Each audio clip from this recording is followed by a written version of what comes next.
This is now the show.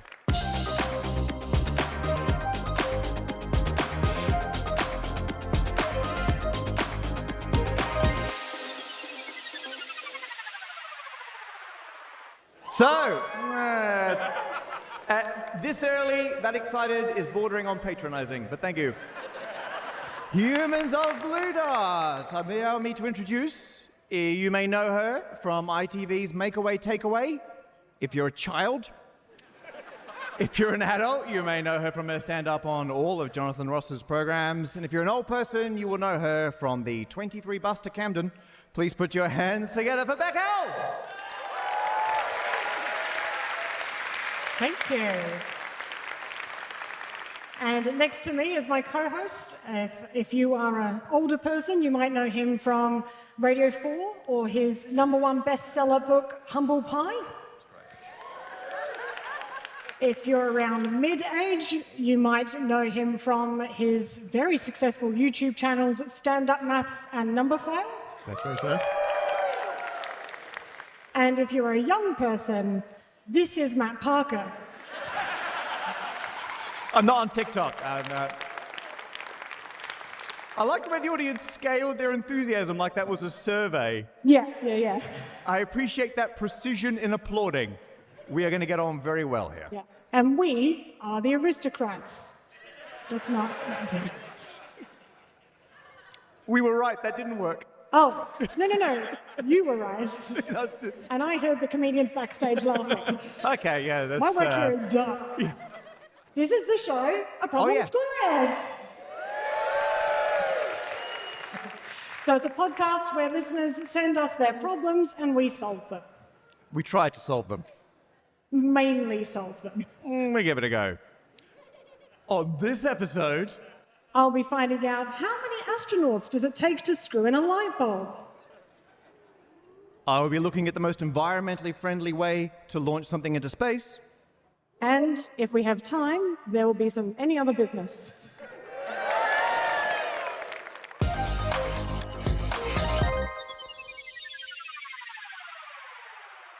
Okay, so we get sent in problems from people all around the world, and this, as Damien used the problem posing page on aproblemsquared.com to say, greetings from Germany. Ooh. Everyone is making the joke about how many so-and-so do you need to change a light bulb, but no one is asking it for real. That German story is really checking out, isn't it? But I wonder what it is.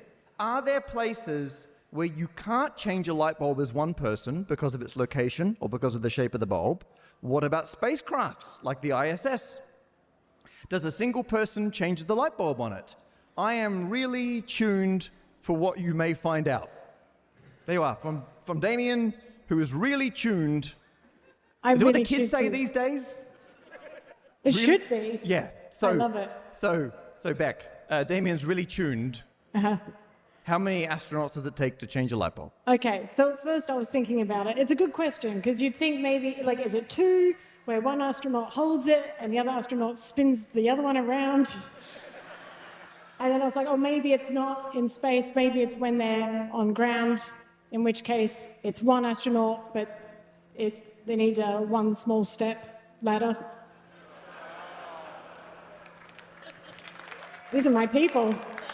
You were here all along. Who would have thought? A nerd festival where people like puns. And so I looked it up, I looked into it, and I thought, right, there's got to be something somewhere. And I found out that in 2016, they started changing all the fluorescent lights on the International Space Station for LED panels.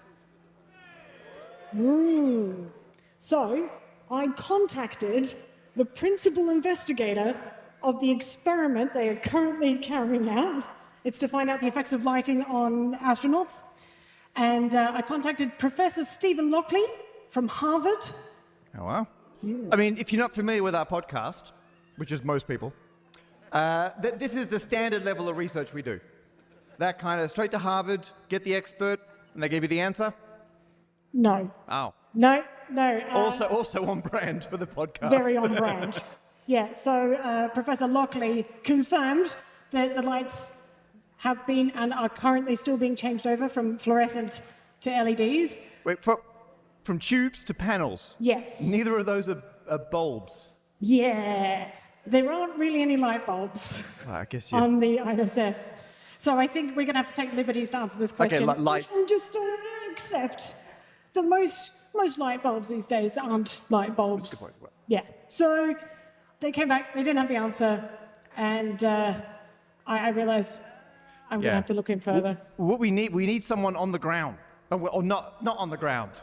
We need like an astronaut who was on the ISS to do this. And so obviously we each know a lot of astronauts. Oh, so many. My contacts. Should we phone nothing up? but astronauts. Phone up your favorite astronaut. Should we phone up my favorite astronaut? But then we realized what we really need is someone who was there for the handover. The problem is when you try and text them, the reception is awful. It's terrible. Yeah. You know, you have to be on a special authorized list to be able to email the ISS. Is that so? Yeah. Not a joke, just a fact I thought of right then. So anyway, did you approach an astronaut? Yes, I did. I reached out to Tim Peake. Tim Peake was on the ISS in 2016 when they were being changed over. I'm very proud of myself, yeah.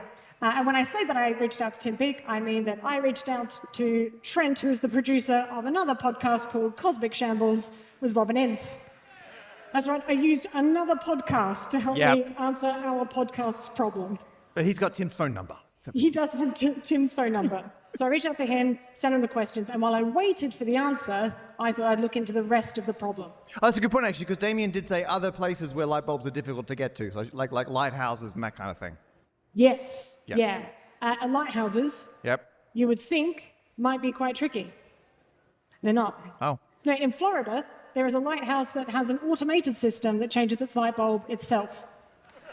So the answer to that one is 0 people. It takes 0 people to change a lighthouse light. It's good to establish a lower bound. But then I was like, well, different lighthouses, different systems. So I contacted the Split Point Lighthouse. Yeah, one I'm very interested in. It's a very specific lighthouse. It's very special and dear to my heart. It's near and dear in to fact, you. I think quite a few people here will be familiar with it. What I'm going to do is I'm going to sing something, and if you recognize it, I want you to sing the response. Okay, ready? Have you ever felt like this? Yes, correct! I got in contact with the lighthouse from Round the Twist and said, how many people does it take to change your light bulb? And it turns out that in 2015, they went from 1,000 watt light bulbs to, guess what they changed them to? LEDs. LEDs, correct. They went to LEDs and it took 2 people. Oh. 2 people to change the fitting. So there you go. I was quite proud of that. It's so good. It's such a comprehensive... But what about like a modern version of... You know, like those aerial towers with the lights? Oh, that stop aircraft flying into it? Yeah, there's like a modern Yeah, lighthouse. except like a lighthouse stops ships from going into land. Yeah. But the lights on top of aerial towers, they just stop aircraft from Or from flying hitting into that themselves. They really kind of create and solve their own problem there. Yeah. We should not have them. Just get rid of them. Yeah. Don't need them. Yeah, those things are like 2,000 feet in the sky. Right. And I looked into that as well. So I did find out how many people it takes to change that. Can we do it properly? Oh, yeah, okay, we'll do it properly. Yeah. Hey, Beck. Yes. How many people does it take to change the light bulb at the top of an aerial tower? 2. Oh. 1 to climb to the top of the tower, and the other to stay on the ground and turn off the electricity briefly. Now, what it lacks in humor, it makes up for in accuracy. You got to admit. Yeah, how do you choose? Do who they gets- take turns? Yeah, they like flip a coin. Off you go. No, obviously the person who climbs the tower, that is something that they particularly want to do. And in fact, I found there was someone in the States, he gets paid $20,000 each time he changes a light bulb. Yeah, which means he only does it twice a year. And I've watched the videos. You can find them. You can find videos of people changing light bulbs on top of these towers. And after watching the video, I agree. They should be getting paid that much. That's That is the correct right. amount. Absolutely terrifying. Yeah. Yeah. Yeah. And then obviously other towers have lights as well. The Eiffel Tower has 20,000 tiny light bulbs. Now, they don't worry too much about those ones. Oh. People But don't who's going to notice? Yeah. There's tourists there going, wait a minute. 1, 2, 3. No, hang on. 0. But there are 425 large Golden Globe spotlights on there that have to be cleaned and changed every year. And that takes 43 technicians. Wow. Yeah. And they're like on staff. They're what? They're like, that's their job. They're employed all year round. Yeah. Oh, wow. Yeah, that's them. They're not Done. all I jokes, thought he had a people. punchline, but no. You're very excited by that. That was. I just wish they could fire one and then you'd have 42 and it would feel correct. Oh, I wanted to know what the largest light bulb would be. Oh. Like, how many people would it take to change the world's largest light bulb? So I looked it up, and it turns out it's very hard to find out what the world's largest light bulb is because Guinness World Records are yet to recognize it as a category. I know. Now, Google will have you Keeping it in think- the dark. They are keeping it in the... I see what you did there. Or did I see it? No, it's I dark. don't know. The lights were off.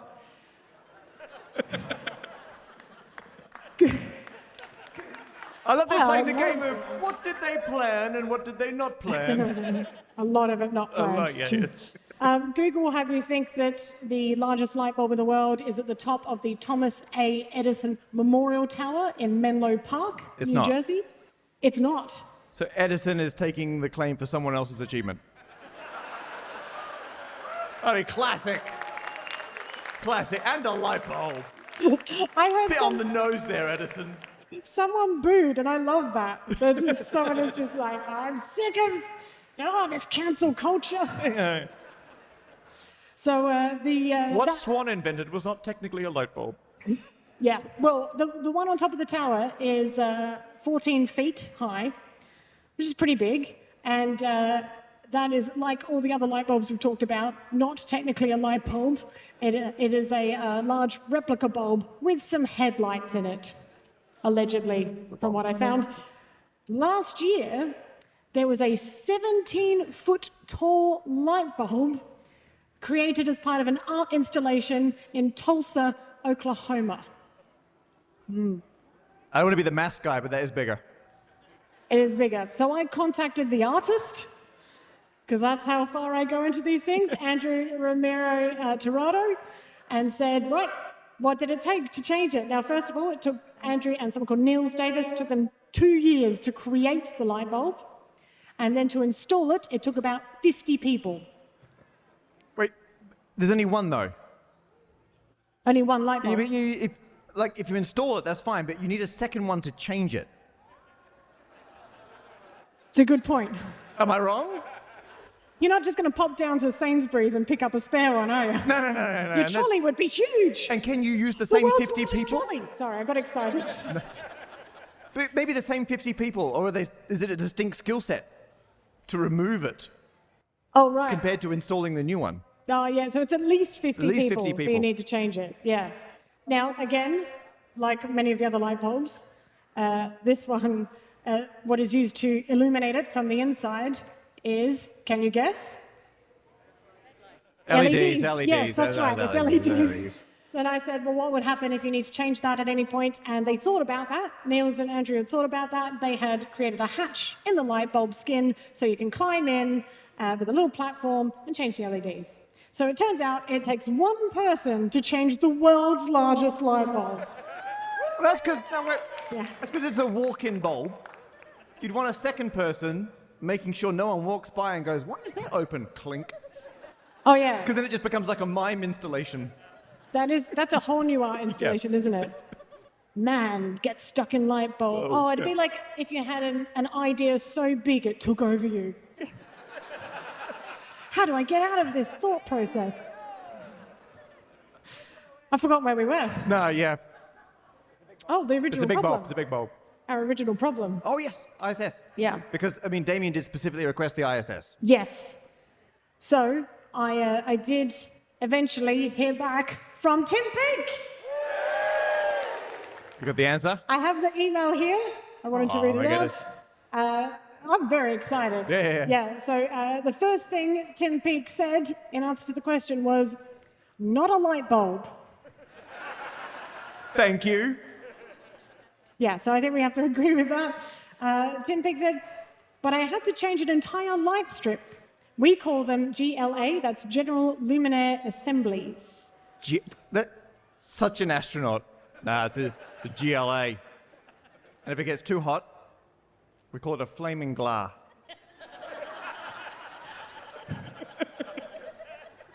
I will not rescind that. I'm going to play in the groan from your previous pun over that one. Yeah. I like General Luminaire Assemblies. That's good. Their new stuff is not as good as their old stuff.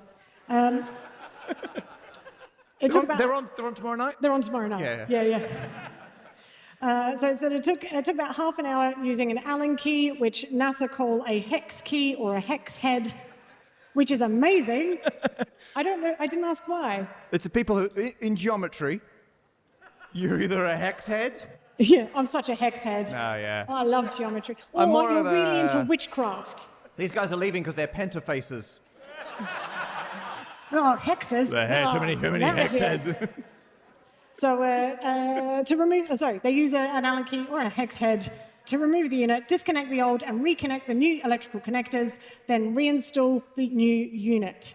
So about half an hour, nice and easy. And then Tim signed it off with a little smiley face. Oh, so nice. And then I realized that I had forgotten to ask the original question, which was, how many of you did it take? And so I texted Trent, and I said, oh my goodness, I didn't actually send you the original question. We've been waiting all this time. I finally got an answer. What an idiot. And then within minutes, he replied and said, I've just texted Tim, and he said, 1. So, to answer the question, it takes 1 astronaut to change a light bulb, in quotation marks, as long as they've got half an hour and a hex head. So if we solve a problem, sometimes we go back to the problemee, to see if we solve their problem. Sometimes we just declare it done. So I suspect with that maybe declared done. Yeah. And we say, we give it a ding. We give it a ding. So I'm going to count down from 3 on the implied 0. If you think that was solved, you would give us a ding. Okay. 3, 2, 1. We did it! And that is my problem. That is the one that I've solved. Thank you.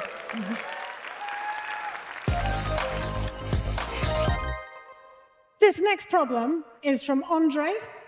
Andre says, how big should my trebuchet be? That is a great start. We answer a lot of practical problems like this. It suggests that right now it's not big enough. Not big enough. Never is. I feel like this is a private email. How big should my trebuchet be if I wanted to use it to throw projectiles faster than the speed of sound? Forget about the material problems here. Assume that the machine itself would be able to cope. That's very handy. It's very handy. How far would it shoot? Assume ideal situation with no drag. Oh, that's a shame. RuPaul will be sad. Could we shoot into space? Would this trebuchet be the first environmentally friendly space source? Force, I'm going to say that again. Space sauce is what I have on my space burgers. Would this trebuchet be the first environmentally friendly space force? I looked into it. Good. Otherwise, we would just end here. The whole premise of the show unravels. Yeah. Okay, so we traditionally launch things into space using like a propulsion method. So you launch a rocket, you put all the energy on the rocket, and then you burn it as it goes up. The other option is like a ballistic launch. Like when you play golf, Yeah. when one plays golf, and you hit the ball, that's a ballistic launch. Because all the energy, you whack it with all the energy, and then there's no further acceleration. You ballistic it off. Oh, so it's not named after the fact that it's a ball. Ballistic. Ballistic. Yeah. Yes, so Oh, look Yes, at it is. It's so spherical. It's almost ballistic. that's where the word came from. So parents, explain that to your children afterwards. Whereas like if you get a balloon and let go and it like farts around the room, Yeah. that's balloonistic. Yeah, there you go. That's propulsion, right? Because it's constantly. Propulsion. Yeah. Got it. So the question here is, can we put things in space, environmentally friendly, by just giving it a big whack? And when we do that, you want to get a lot of energy concentrated and release it all at once. So like a rifle, there's like a chemical potential or energy. like giving a Boom. child Pow. loads of Sugar. sweets. Boom. Yeah. Yep. And or you can do like not a catapult. Make that very clear, because a catapult would be like elastic potential energy when you like pull it back, and go, right? That's because you're bending it like a bow and arrow. You're storing energy in like some material by distorting it, and then patwang. Oh, okay. All right. So like if I was flicking a pea with a spoon. Yeah. Cool. It's ballistic, but a trebuchet, you store the energy using gravitational potential energy, and then you release that to launch something. So if you hold a heavy thing up, because storing energy by nature of if you stop holding it, like if you just let go, it'll accelerate down till it hits something. Right. And if it can bounce, so the potential energy, you let go, it accelerates down, bounces, and ignoring losses, comes back up to roughly the same height. Okay. If you drop onto a seesaw, and instead of it coming back up, it goes thump and stops, and it launches something with half the mass that would go twice as high. You're thinking, onto a winner here. So big thing Yep. or heavy thing Yeah. means Small thing. further small thing. Yeah. Got it. 3 times the mass. The small thing's like a third. Boom. 3 times as high. Love it. Yeah. So you keep getting bigger and bigger thing, Uh-huh. and then you transfer its potential energy into a smaller thing. Off it goes. Now, eventually, if you go high enough, there's less gravity due to the Earth because you're further away from it. Oh, yeah. So what you got to do is launch something fast enough that it gets out of the gravitational field before the field can slow it down. Got it. And to do that, you just got to launch it at roughly 11,000 meters a second. Oh, easy. 11 kilometers a second. Sure. Now, at this point, we accidentally scoop up the rest of the problem because they said, can you launch something at the speed of sound? Uh-huh. And that is faster than the speed of sound. Oh, what's the speed of sound? Speed of sound. We call the speed of sound Mach 1. If you go twice Not the speed Mach of sound. 0, Matt? Mach 2. What? Not Mach 0. We're both going Mach 0 Oh, right that's now. true. That is true. There we go, Mach 1. There's a big boom. All right. Yeah, then Mark Wahlberg. Escape velocity for the Earth, ignoring the atmosphere, as I do. Mach 32. Wow. So you're going 32 times the speed of sound in air, but there's no air because we got rid of that for convenience sake. Boom. And then you get something into space. So all you got to do is get a trebuchet. I can launch something at Mach 32. Job's done. You're in business. Great. Yeah. Easy. And actually, I think the reason they asked this was there's a whole kind of meme thing about trebuchets.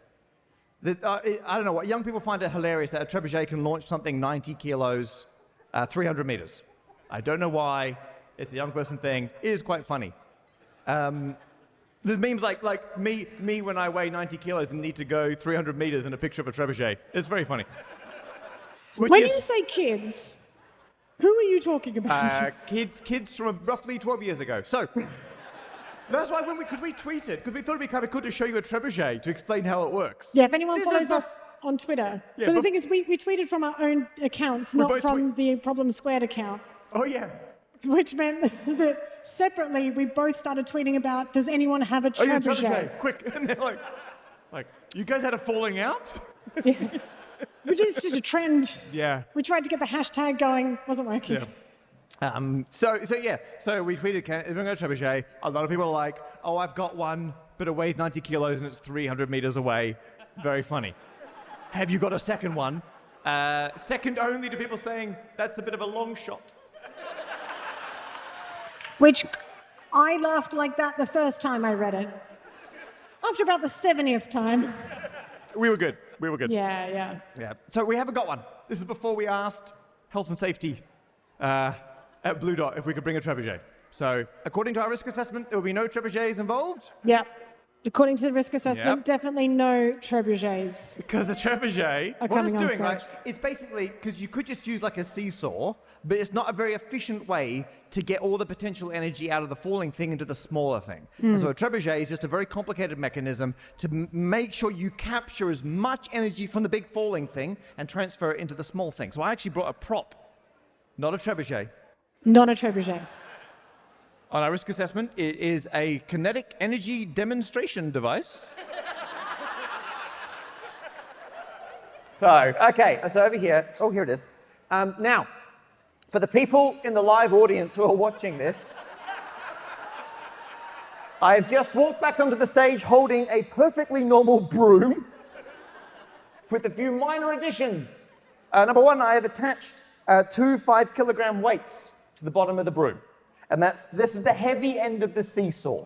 So if we were to balance this on, I don't know, the other broom that's been badly gaffer taped and cable tied to it, as outlined in our risk assessment, this could be like our fulcrum. Like this is where we balance the seesaw, right? And so this is the very basic principle of a trebuchet. And so actually, oh, look at that. Also, part of this is Matt just wants to show you that he can hold 2 5-kilo weights with one arm. Yeah. People down the front could tell I was struggling.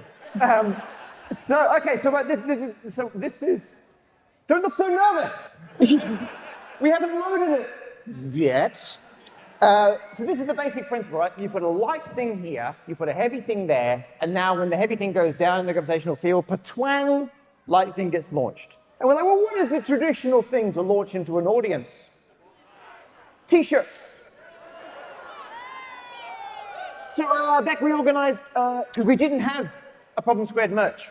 So we organized some merch. Yes, we organized some merch, which then did not get delivered in time. I guarantee it'll arrive tomorrow. So I've made some merch.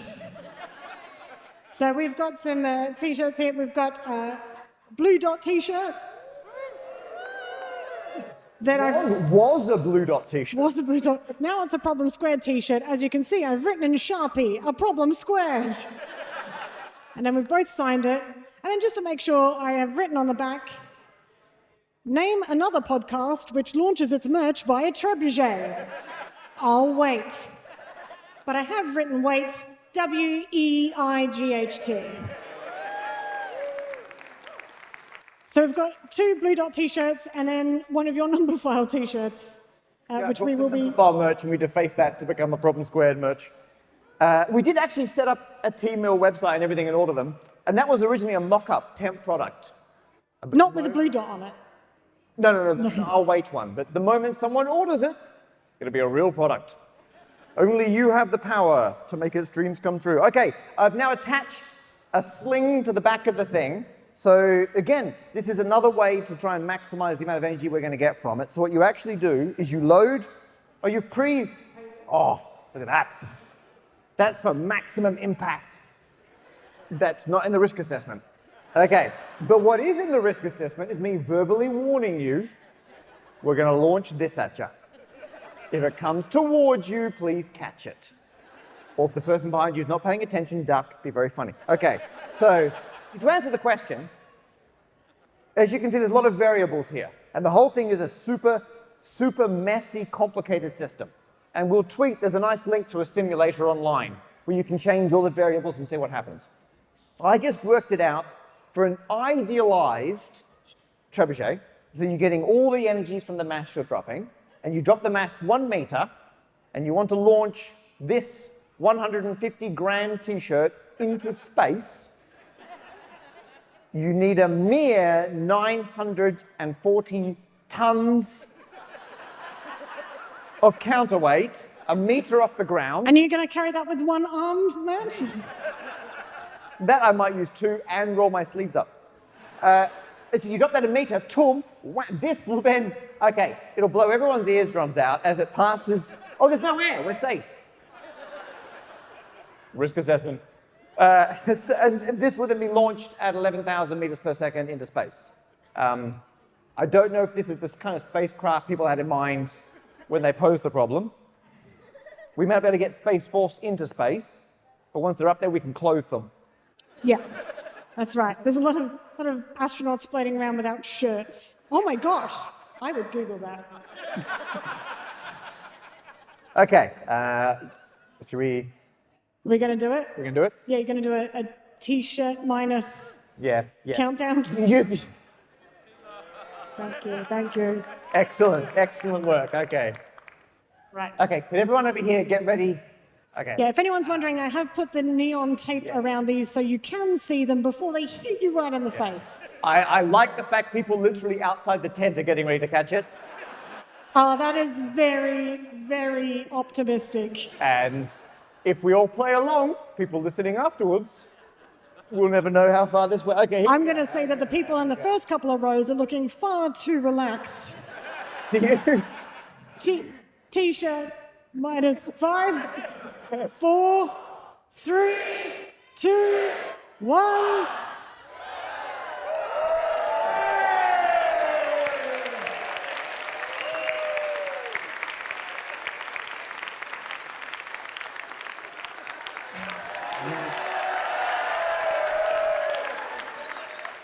And for people listening along, that went further than I could have possibly have just thrown it.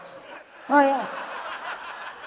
That landed in the next tent. I think we'll be charged for the hole that left at the back of the tent. Yeah.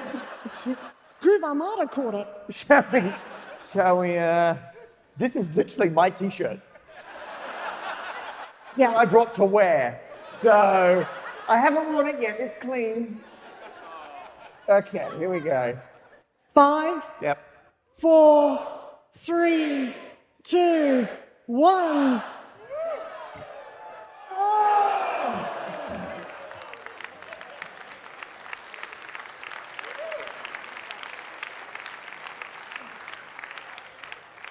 Can I just say that you caught that in the coolest way possible? It skipped like a rock going across a pond with everyone tussling over it, and then the person over there just went...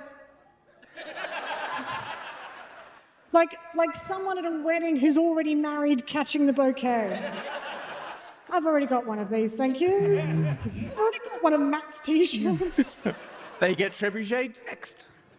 I just want to address one thing that was in the original setup for this problem. Is this an environmentally way to launch things into space? Oh, yeah. And the problem is, how do you get the mass lifted up? Right? Because as all these things, the question is, where's the energy come from to then do Oh, right. the carbon neutral bit? Because you're having right? to Yeah. hold up yeah, the yeah, weight. yeah. So if we had to lift up 940 tons With one arm. with one arm, but like if you do that with a diesel engine, Yeah. you're right back where you started. Yeah. So I mean, I guess it could be used to launch things that don't mind being accelerated to 11,000 meters per second at short notice. But you need to somehow be able to power it in an environmentally friendly fashion, and then we've solved it. Yeah, that's all we need. Yeah. Or just a really high ledge. We'll go to the Grand Canyon, and then Just find rocks that are already elevated. find rocks that are already right, there, yeah. they're just hanging there, like the van in Italian Job, just ready to go. And then we're Your done. rocket's powered. Found energy. Yeah, It's free-range energy. It roams wild. I've answered it. Done. All right. Now, if this works, I believe a ding is in order, if I may be so bold. Okay. I feel like I'm just gonna... You know what?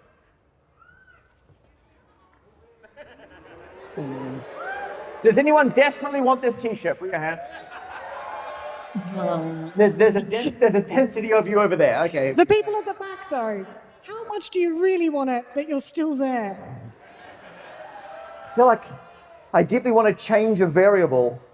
Well, I mean, there are heavier weights backstage. There are heavier weights back. No. I mean, we do have time. What? We have time. Are you telling me?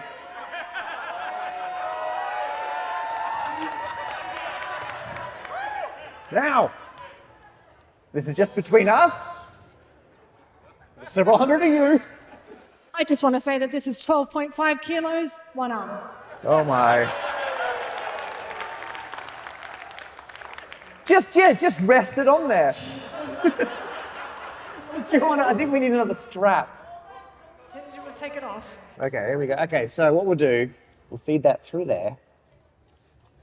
Yes, you're right. This is. While you attach that, gold. I'll read them the rest of Tim Peake's email. Oh yeah. He says, Dear Beck, big fan. Love all your stuff. It's been a real pleasure to help answer this question. And I hope you and whoever the other guy is have a great time at Bluedot. No, actually, he did share this story, which was the worst night's sleep that he had on the ISS, because obviously these LED lights, they're doing these experiments to see whether they do actually help with sleep. They can change the mood of the LED lighting. They can get rid of the blue light if they're trying to get ready to go to sleep. They can make them brighter if it's meant to be during the day. But he said the worst night's sleep that he had on the ISS was when he was photographing the Bahamas at 10 p.m. space station time, but it was a sunny afternoon Bahamas time, and he had a full 5 minutes of bright sunshine with lots of UV light hitting his retina as he was taking the photos. He said, "I then went to my crew quarter and couldn't sleep all night. Top tip for space flight, don't look at the sun when it's close to bedtime." Wow. Hashtag off-world problems. I would go as far as to say, top tip, don't look at the sun. In general, any time of day. How confident are you with that, Matt? Oh, medium. I don't know what the weakest point is now, other than me. I think the brooms will take it. Okay, do you want to get ready for the countdown? I'm going to put it on here. We're going to twang it. And then you all yell ding and applaud. Okay, here we go. Oh my goodness. Oh, it's got to say 22 and a half. It's just settling in. Lift with your knees. It's just gently unscrewing the head of the broom. Oh my goodness. Okay. Can you hold this for 1 second back? That sounds like a trick. Can you just be a countermass for 1 moment? Got it? Wait. Yeah. Wait. Let's put these on. Safety first, hey? All right. Okay. It's in the risk assessment. Okay. All right. Oh, really? Oh, that's good. That's okay. Okay. Okay, I got it. You got it? Okay, oh my God. All right, I'm going to go back on these fancy... These are the ones recording the actual podcast, so they're going to miss all the good stuff. All right, you ready, Matt? 5, 4, 3, 2, 1. Lift off!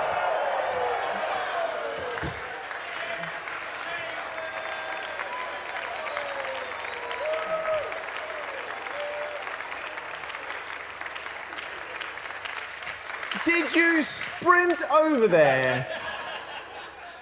Did you blackmail? You're like, now listen, legal guardian, I learned a lot of new words tonight. And I can keep that between you and me if I get to run over there and spoil this through. No noticeable difference. Do you know what? At first I was like, it didn't go that much further, but actually you are on a diagonal now. Yeah. So sorry people about there. We went all hypotenuse. Yeah. But I do want to say, you've been here since we were sound checking earlier, so I like that. You've waited it out. Literally. That is the pun that keeps on giving. Oh my goodness, that's heavy. All right, he's off to kill some vampires or something. Looking very Van Helsing over there. And that's how you launch a t-shirt into space.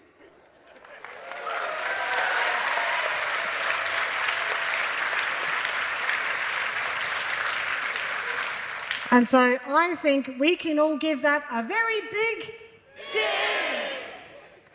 Nice one, Matt. Good work. All right.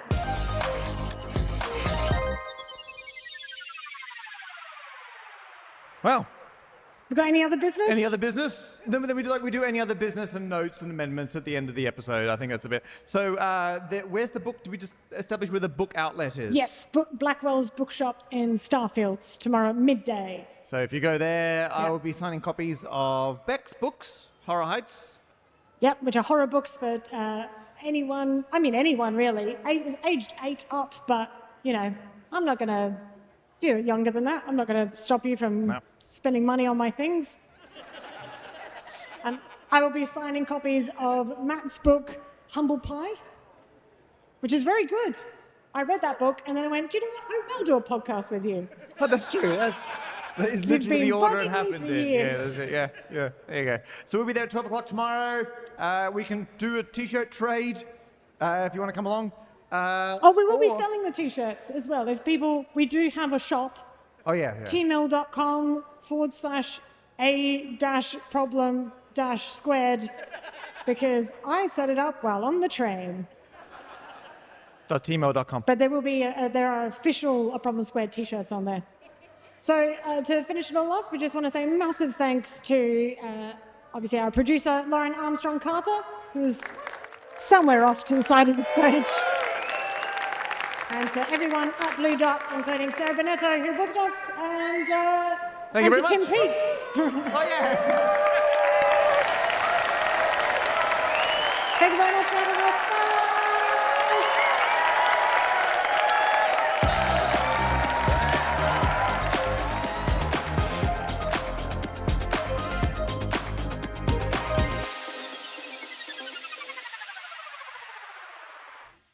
This is our first time at Bluedot as well. Yeah. I quite enjoyed the real reality arcade. They've got a bunch of arcade machines. My favorite is the whack-a-mole game where you get your children to pop their heads up and the parents get to whack them. I think that's great. But they got Pac-Man, they got Donkey Kong. I can't believe they paid for all those different trademarks. Just incredible.